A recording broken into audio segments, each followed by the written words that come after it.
2017 সালের 14 জুন পশ্চিম লন্ডনের কেনসিংটনের বহুতল ভবন গ্রেনফেল টাওয়ারের আগুনের ঘটনায় প্রাণ হারান বাংলাদেশি বংশোদ্ভূত একই পরিবারের 5 সদস্য সহ 72 জন। ভয়াবহ ওই অগ্নিকাণ্ডে ক্ষতিগ্রস্ত হন আরও 1.5 শতাধিক মানুষ। দুর্ঘটনার 7 বছর পর প্রকাশিত হয়েছে চূড়ান্ত তদন্ত প্রতিবেদন।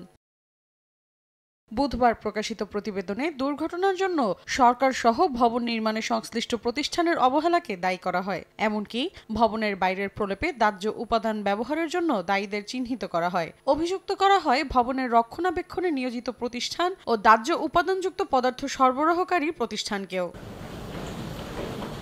তবে চূড়ান্ত প্রতিবেদন প্রকাশের পরও ন্যায় বিচারের দেখা মিলছে না বলে অভিযোগ স্বজন হারানো পরিবারের। Nobody is to be blamed and everyone is just passing the blame to each other. Is that fair? That 72 lives died. You know, from that night I've not been the same person. Mentally I'm messed up. 7 years passed and we still have no justice and we have to fight again. I don't know how many years it's going to be take. এর আগে 2019 সালে তদন্তের প্রথম প্রতিবেদনে বলা হয় ভবনের 5ম তলায় একটি রেফ্রিজারেটরের বৈদ্যুতিক শর্ট সার্কিট থেকে আগুনের সূত্রপাত। পরে তা অনিয়ন্ত্রিতভাবে ছড়িয়ে পড়ে। মৌসুমী সাথী, সময় সংবাদ।